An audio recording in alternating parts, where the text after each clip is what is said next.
Okay, so welcome to the Factor Ostro in the little man cave that I built. This is where we hang out and where the bikes hang out, and a bit of pool gets played and things happen. And this video is about the Factor Ostro, as you can see, and about the new model of the Factor Ostro, which has been eagerly anticipated. And I believe, I can't reveal all my sources, but I believe there will be a new model in 2024, which will be announced in the spring of 24 and available to buy in the summer of 24. And it will kind of make sense because this Factor Ostro, the Model 1, came out in September 2020. And I bought this one in December, January of that year. So this is coming up for 3 years old now. It was one of the first actually in Mallorca at the time. And yeah, it's the model cycles of these bikes tends to be about 3 or 4 years. The O2 was renewed recently. So it would kind of suggest that the Ostro is ready for a new model. The Sworks SL8 tarmac was brought out this summer, and that is lighter and faster, obviously, according to Specialized. It is lighter, I'll give them that. It is a very light frame. Whether it's more aero or faster, I personally don't think so. They do, but the Factor Ostro is already a very aero bike.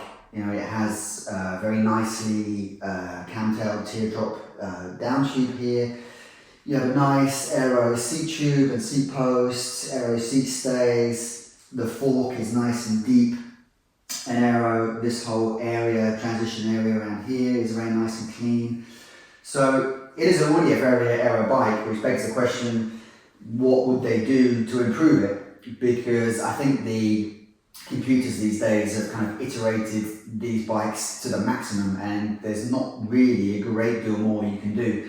The SL8 had a kind of pointed head tube here, which looks a bit ugly if you ask me, but may help a little bit.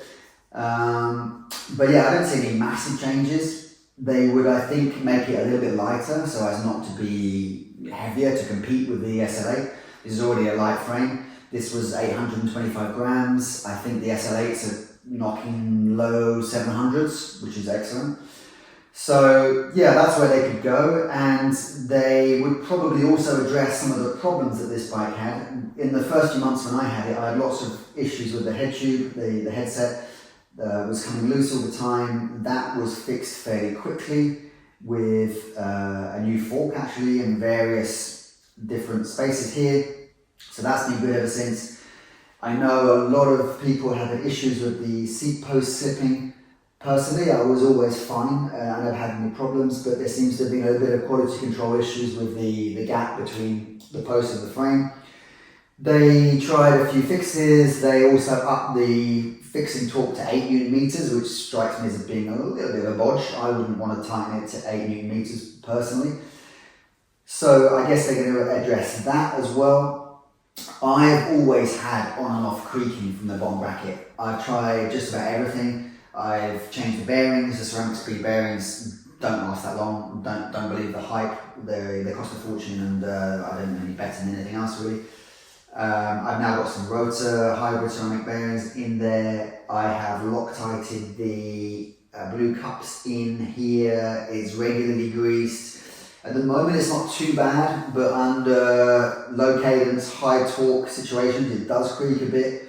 It's always a little bit annoying, you know, on such a high-end expensive bike to hear creaks like that. But hey, what can you do? So I think what they're basically going to be doing is having a lighter bike, slightly more aero bike. They're going to be a whole set of new colours obviously that would be quite appealing. And they want people like me to sell off my crappy old Ostro and buy the amazing new Mark II Ostro for big bucks, which I will probably do because I'm stupid like that, even if I have to sell a kidney. Well, let's see. So we can come back here in a few months' time and see if I need to eat my words or not. but I think you'll be able to buy a new Ostro Mark II in summer of 24.